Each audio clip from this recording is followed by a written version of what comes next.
कैसी है पारुल जी? बहुत बढ़िया, बहुत बढ़िया। अब आप ये बताइए कि रेडिएशन की बात आप बिल्कुल ठीक है, कोई दिक्कत तो नहीं? हाँ, जो थोड़े बहुत साइड इफेक्ट्स जो आपने पहले ही बोले थे कि हल्के फुल्के आएंगे वो आए, लेकिन वो सारे कवर हो गए। आप पारुल जी मुझे बताओ अपनी डिजीज के बारे में, आपका जब डायग्नोज हुआ तो वो क्या था, किस तरह से था? जब मेरा ये ब्रेस्ट कैंसर का ये डायग्नोज हुआ तो ये ऐसी पोजीशन में था जहाँ पर बिल्कुल बेस में था ये जी।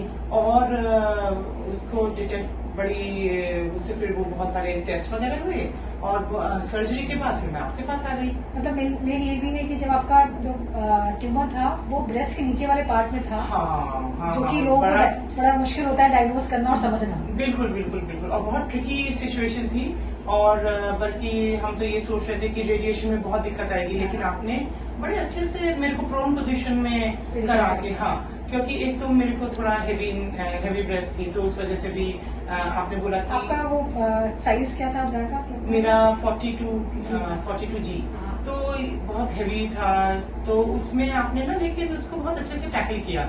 अगर जो मैं सुपाइन पोजीशन में होती तो शायद उसके बहुत साइड इफेक्ट्स होते, और आपने मेरे को प्रोन में करा के ना, आप प्रोन सुपाइन बोल रही है, शायद सबको समझ में भी ना आए। आपने मुझे उससे अच्छे से गाइड किया था। प्रोन मीन्स उल्टा लेटकर आपने मुझे बहुत अच्छे से गाइड किया था। सुपाइन मतलब होता है सीधे लेटना, प्रोन मतलब होता है उल्टा लेटना। तो प्रोन में जब हम रेडिएशन करते हैं तो जो रेडिएशन के साइड इफेक्ट्स होते हैं स्किन वाले वो बहुत कम आते हैं, इसीलिए हम लोगों ने इस तरह से किया। देखा जाए रेडिएशन के बाद स्किन बिल्कुल ठीक रही, कोई ऐसी दिक्कत नहीं, थोड़ा सा हुआ था, लेकिन आपने मेडिकेशन दे दिया था तो उससे वो ठीक होती चली गई। तो बेसिकली जरूरत ये आप जो हम लोग कहते हैं ना रेडिएशन से जल जाएगा, वो सब आपका मतलब इतना हैवी ब्रेस्ट होने के बाद भी वो नहीं हुआ, क्योंकि हमने टेक्निक ऐसी यूज करी जो कि मतलब बहुत ही मुझे लगता नहीं किसी हॉस्पिटल में होती, प्रोन लिटा करके वो मतलब करें, सीधे लेट के ही होता है। हाँ, एंड ये आपने बोला था और उस समय हम लोगों ने बोला कि जो भी आप बोलेंगे ना मैं तो आपके हिसाब से जाऊंगी। एंड इनफैक्ट रेडियो के लास्ट में ही सबसे ज्यादा इफेक्ट आता है इसका, जो साइड इफेक्ट्स होते हैं, और मैं उसमें शादी भी अटेंड करके आ गई।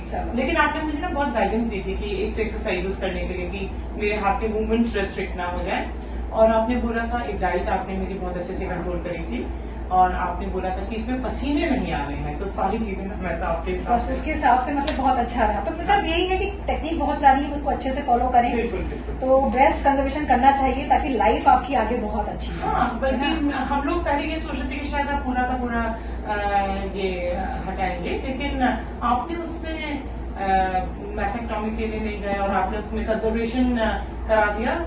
लाइफ इजी है ना, अच्छा लग रहा है, नॉर्मल, एवरीथिंग इज नॉर्मल।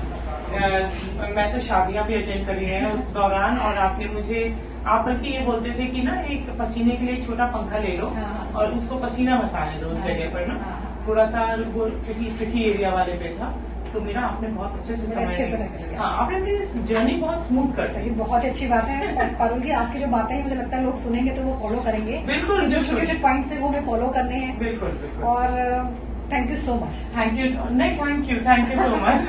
आपने मेरी बहुत अच्छे से मेरा टाइम निकाला है। बहुत अच्छी बात है।